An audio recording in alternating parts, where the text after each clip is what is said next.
Hello guys, my name is Dharmendra Panjwani और हम कर रहे थे क्लास 12th का कैश फ्लो स्टेटमेंट्स। ठीक है। हमने लास्ट हमारे पार्ट में किया था डिविडेंड के बारे में हमने पढ़ा था, जहां हमने नॉर्मल डिविडेंड के बारे में पढ़ा था, उसका ट्रीटमेंट कैसे होगा, propose dividend and then we studied about interim dividend. ठीक है, ये हमने तीनों के बारे में पढ़ा था।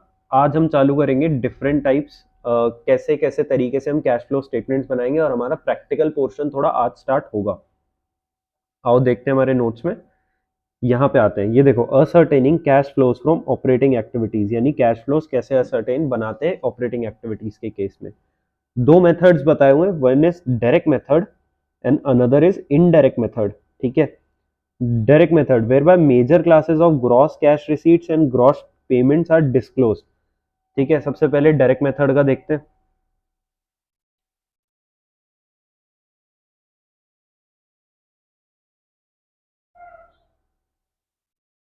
डायरेक्ट मेथड, अच्छा, ये डायरेक्ट इनडायरेक्ट मेथड दोनों के दोनों किस में लगेंगे? ऑपरेटिंग एक्टिविटीज में लगेंगे। सो यहाँ पे मैं लिख लेता हूँ cash flows from operating activities. ठीक है, cash flows from operating activities, cash flows from operating activities, direct method. अब डायरेक्ट मेथड क्या बोल रहा है? Directly ascertaining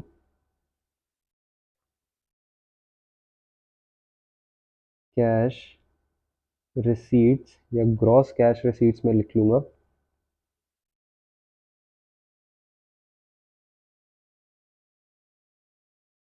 and cash payments, gross cash receipts and cash payments.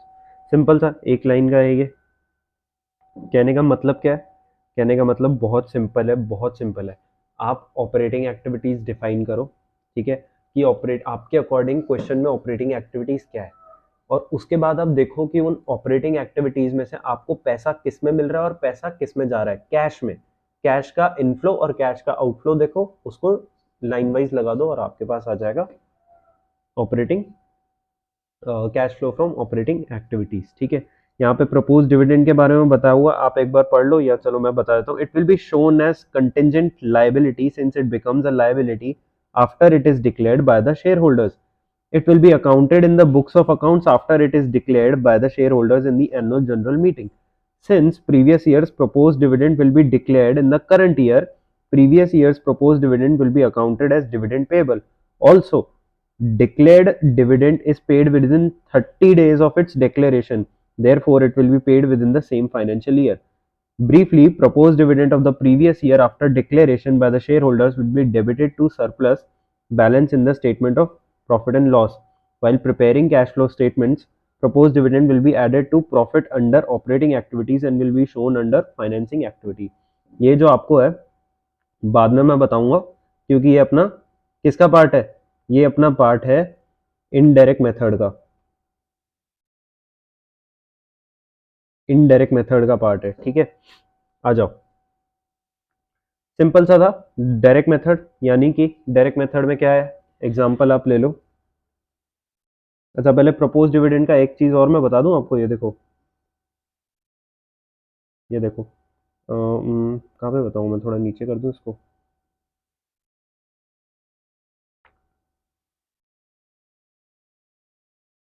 I think इतना fine है। आ जाओ, मान लो ईयर 2021 2022 में, फॉर ईयर 2021 2022 प्रपोज डिविडेंड किया गया। ठीक है, यहाँ पे मैंने सी एफ एस बनाया। ठीक है, डिविडेंड प्रपोज किया गया। नाउ सी एफ एस ये किस में आएगा? ये, मैं थोड़ा इसको सही से करूं।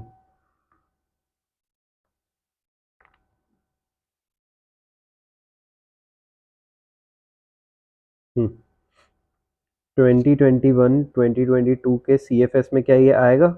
नहीं आएगा। पर क्या ये 2022 23 के CFS में आएगा? हाँ सर ये आएगा। क्यों? क्योंकि देखो मैंने 2021 का मैंने डिविडेंड प्रपोज किया, ठीक है। अब नेक्स्ट ईयर आते आते वो प्रपोज डिविडेंड तो डिक्लेयर हो गया होगा ना, वो प्रपोज डिविडेंड तो डिक्लेयर हो गया होगा। डिक्लेयर का मतलब शेयर होल्डर्स ने उसको कर दिया होगा कि हाँ ठीक है प्रपोज डिविडेंड हम पे करने को, आई मीन हम चाहते हैं कि डिविडेंड जो आपने प्रपोज किया है, जो बोर्ड ऑफ डायरेक्टर्स ने प्रपोज किया है वो पे हो जाए, वो पे हो जाए। तो वो जो प्रपोज डिविडेंड है will be paid in next year. Next year में क्या होगा? पे होगा, यानी कि क्या होगा? कैश आउटफ्लो होगा। और अगर नेक्स्ट ईयर में कैश आउटफ्लो होगा तो ये दिखाया जाएगा, किसमें दिखाया जाएगा? फाइनेंसिंग एक्टिविटीज में। किस नाम से दिखाया जाएगा? ये दिखाया जाएगा dividend declared and paid. Also क्या होता है? डिविडेंड 30 दिन में पे करना होता है, तो जब जैसे ही डिक्लेयर हुआ होगा यानी उसी साल में पे कर दिया गया होगा। इतनी सिंपल सी बात है, ठीक है। यहाँ पे मैं एग्जांपल लिखता हूँ, सेल, मैं लिख देता हूँ कैश सेल्स यानी कि इनफ्लो ऐड हो जाएगा, कैश परचेजेस लेस हो जाएगा outflow, cash paid for rent less हो जाएगा आउटफ्लो। आउटफ्लो मतलब कैश गया ना। ये सारी क्या है? ऑपरेटिंग एक्टिविटीज है। अब एक बात बताओ, मैंने कोई चीज क्रेडिट में पे की है, मैंने बोला मैं बाद में पे कर दूंगा, ठीक है, तो वो थोड़ा ना आएगा इसमें कैश फ्लो एक्टिविटीज में? नहीं सर वो थोड़ा ना आएगा। और मान लो मुझे कैश रिसीव्ड एज रेंट तो नहीं, खैर कैश रिसीव्ड एज कमीशन क्या हो जाएगा? इनफ्लो। माइनस नहीं होगा, प्लस होगा, प्लस है, ध्यान से देखो, ठीक है। ऐसे ही आप कितने भी कर सकते हो और आपको जो नेट आएगा ना वो क्या होगा? Cash flows from operating activities, ठीक है, फ्रॉम ऑपरेटिंग एक्टिविटीज। नाउ आ जाओ अपन देख लेते हैं कोई डायरेक्ट मेथड का क्वेश्चन है या नहीं है। और एक बात मैं आपको कट क्लियर कर दूं, डायरेक्ट मेथड 90% चांस है आपके पेपर में आए ना, क्योंकि बहुत फालतू चीज है डायरेक्ट मेथड, ठीक है। हम्म,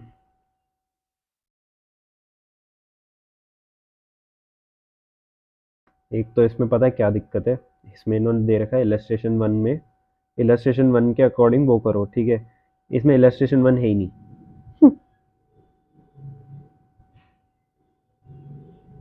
खैर छोड़ो, भाड़ में जाए। आ जाओ, छोड़ो भाड़ में जाए, अपन इसको देखते हैं बाद में, इसको देख लेते हैं। ये आपका नहीं, ये आपकी इनडायरेक्ट मेथड से रिलेटेड है। हाँ तो आई थिंक डायरेक्ट मेथड में इतना ही। अपन इनडायरेक्ट मेथड नए पार्ट से पढ़ते हैं फ्रेश स्टार्ट करके। Till then goodbye. अगर आपको पहले का डिविडेंड रिलेटेड देखना है तो मैं आपको प्लेलिस्ट आपका आपकी स्क्रीन पे आ रही होगी, आपको दिख जाएगी, and it will be helpful. अगर आप यहाँ तक पढ़ लो सारा और उसके बाद इनडायरेक्ट मेथड चालू करो, बहुत इजी है। इनडायरेक्ट मेथड भी इजी है, लोगों को काफ़ी डिफिकल्ट लगता होगा, बट मैं उसको पूरा खोल के समझाऊंगा कि क्यों इनडायरेक्ट मेथड अपन ऐसे करते हैं, ठीक है। अच्छा एक चीज़ और मैं बोलना चाहता हूँ, डायरेक्ट मेथड और कुछ नहीं है। डायरेक्ट मेथड एक तरीके से क्या है, आपका कैश अकाउंट है। अगर आप अपना कैश अकाउंट खोल के देखोगे ना, आप लेजर बनाते हो ना, कैश अकाउंट लेजर, तो उसमें जो जो चीजें आती है ना वही आपकी क्या है? कैश फ्लो का, कैश फ्लो स्टेटमेंट का पार्ट है। अब आप उन चीजों को क्लासिफाई कर लो एक्टिविटीज में, ठीक है। ऑपरेटिंग एक्टिविटीज उठा के आप यहाँ ले आओ, आपका क्या बन जाएगा, cash flow from operating activities, simple as that. Okay, till then goodbye. अपन पढ़ते हैं नेक्स्ट लेक्चर में इनडायरेक्ट मेथड।